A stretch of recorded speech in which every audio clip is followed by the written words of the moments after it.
నమస్తే, నేను రఫీ. ఈరోజు మనం ఒక పెద్ద మనిషి గురించి మాట్లాడుకోబోతున్నాము. అతనే ఈ పెద్ద మనిషి, అసదుద్దీన్ ఓవైసీ ఎంపీ గారు. ఈయన ముస్లింల కోసం పోరాటం చేస్తారు. దేశవ్యాప్తంగా ముస్లింల కోసం నిలబడతాను అని చెప్తారు. సరే, ముస్లింల కోసం అతను ఏం చేశారు ఏంటి అనేది పక్కన పెడితే, రీసెంట్గా ఏపీలోని కర్నూలులో ఒక సభ నిర్వహించారు. అందులో చంద్రబాబు మీద ధ్వజమెత్తిన పరిస్థితి. చంద్రబాబు మీద ఎందుకు ధ్వజమెత్తారు అంటే, ఏపీలో ఈయన మజ్లిస్ పార్టీని విస్తరించే దాంట్లో భాగంగా ఏపీలో ఎలాగైనా పాగా వేయాలని, ముస్లిం ఓటు బ్యాంకును తన వైపుకు తిప్పుకోవాలని వ్యూహరచనలో భాగంగా చంద్రబాబు మీద ధ్వజమెత్తిన పరిస్థితి.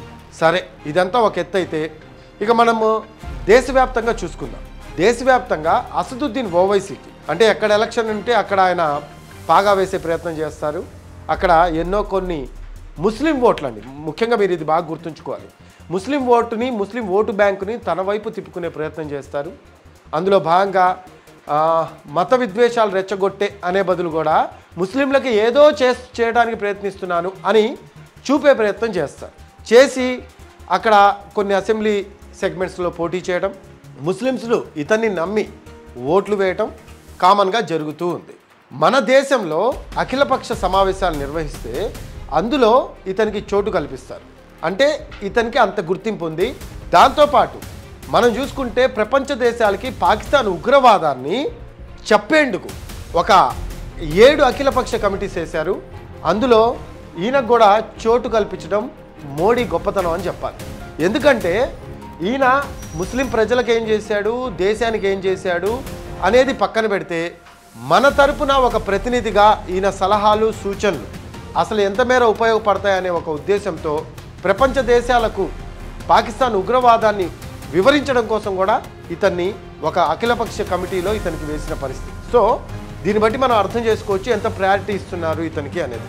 సరే, ఇక్కడ మ్యాటర్ ఏంటంటే ఒకళ్ళని విమర్శించడం కాదు, జరుగుతున్న పరిణామాల పరంగా మనం కాసేపు మాట్లాడుకుందాం. ఈయన కొన్ని అసెంబ్లీ సెగ్మెంట్స్లో గెలిచారు. ఒక్క ఎంపీ, రెండో ఎంపీ కోసం విపరీతంగా ప్రయత్నిస్తూ ఉన్నా కూడా ఇంతవరకు కాని పరిస్థితి. ఇప్పుడు ఏపీ వ్యాప్తంగా మనం చూసుకుందాం.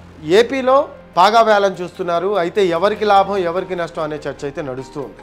ఏపీలో ఒకవేళ అసదుద్దీన్ ఓవైసీ తన పార్టీని బలోపేతం చేయాలని చూస్తే ఎవరికి లాభం, కూటమికి లాభమా లేకపోతే వైసీపీకి లాభమా అనే చర్చ జోరందుకున్న పరిస్థితి కనిపిస్తూ ఉంది. ఆయన విమర్శలు ముస్లింలకి నేను అది చేస్తాను ఇది చేస్తానని చెప్పడం పక్కన పెడితే, ప్రస్తుతం రీసెంట్గా వక్ఫ్ బిల్లు పార్లమెంట్లో సవరణల కోసం ఆమోదం తెలిపిన పరిస్థితి. ఆ టైంలో ఈయన వక్ఫ్ బిల్లుని వ్యతిరేకించారు. ఓకే, ఒక మంచి పరిణామంగా చెప్పుకోవచ్చు.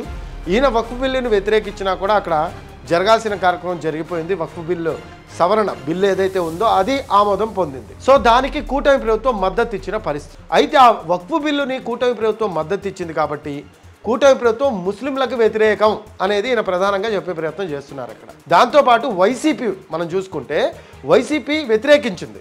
ఈయన ఎలా వ్యతిరేకించాడో వైసీపీ కూడా అలా వ్యతిరేకించింది. కానీ వైసీపీ అది ప్రజల్లోకి పెద్ద ఎత్తున తీసుకువెళ్ళలేని పరిస్థితి నెలకొందనమాట. ఈయన ఇంకో విషయం కూడా చెప్తున్నారు. అదేంటంటే కూటమి ప్రభుత్వం వక్ఫ్ సవరణ బిల్లుకు ఓటేసింది కాబట్టి కూటమి ప్రభుత్వం ఆర్ఎస్ఎస్ తొత్తు అని ఈయన చెప్పే ప్రయత్నం చేస్తూ ఉన్నారు.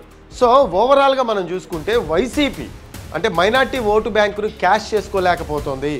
సో దాన్ని నేను క్యాష్ చేసుకుందాము అనే దాంట్లో భాగంగా ఏపీలో పాగా వేసి ఏపీలో ఓట్లు చీల్చి తనకంటూ ఒక స్థానాన్ని సంపాదించాలి అని ఈయన ప్రయత్నిస్తున్న పరిస్థితి అయితే కనిపిస్తూ ఉంది.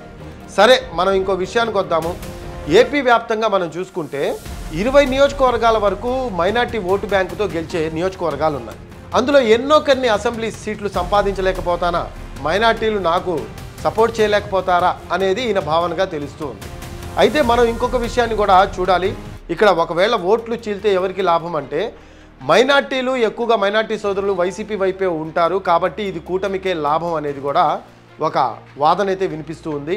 మరో అంశం కూడా తెర మీదకి వస్తున్న పరిస్థితి కనిపిస్తూ ఉంది. అదేంటంటే వైసీపీ ఓటు బ్యాంకును చీలుస్తారు కానీ కూటమి ప్రభుత్వం ఎందుకంటే ఆల్రెడీ అధికారంలో ఉంది కాబట్టి కూటమి ప్రభుత్వం ఓటు బ్యాంకుని చీల్చే అవకాశం లేదు. మైనార్టీ అందరూ కూడా ఇప్పటివరకు ఎవరైతే కూటమికి కట్టుబడి మైనార్టీ ఓటర్స్ ఎవరైతే ఓట్లు వేస్తున్నారో వాళ్ళంతా కూడా ఖచ్చితంగా మైనార్టీ ఓటర్స్ అందరూ కూడా కూటమికే పట్టం కడతారు అనేది కూడా ప్రధానంగా వినిపిస్తున్న వాదన. సో ఒకవేళ 2029 టార్గెట్గా ఈయన కనుక రంగంలోకి దిగితే వైసీపీకే ప్రాబ్లం అనేది కూడా ఒక వాదన అయితే తెర మీదకి వస్తున్న పరిస్థితి.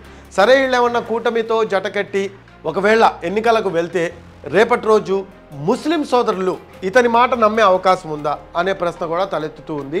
ఎందుకంటే జరుగుతున్న పరిణామాల ప్రకారం ఇతను అసలు ముస్లిం సోదరులకు ఏం చేశారు అనే ప్రశ్న అయితే ప్రస్తుతం ఉత్పన్నమవుతున్న పరిస్థితి. సో దీని గురించి ముస్లిం సోదరులు కూడా ఒక ఆలోచన చేసి రాబోయే రోజుల్లో ముందడుగు వేస్తారు అనేది విశ్లేషకుల వాదనగా ఉంది. సో ఇది ఓవైసీ కర్నూలు సభకి కారణం. సో కర్నూలు సభతో ఏపీలో పాగా వేయడానికి ఒక అడుగు ఓవైసీ వేశారని మనం చెప్పుకోవచ్చు. సో దాని త్రూ ప్రజల్లో అంటే ముస్లిం మైనార్టీస్ ముఖ్యంగా ఎవరైతే ఉన్నారో వాళ్ళల్లో ఒక రకంగా మజ్లిస్ పార్టీ మీకోసం పోరాడుతుంది అని చెప్పే ప్రయత్నం చేశారు ఆయన కర్నూలు సభలో. సో మొత్తం మీద మజ్లిస్ 2029లో ఏపీలో పోటీ చేయబోతుంది అనేది ఇక్కడ స్పష్టంగా తెలుస్తుంది.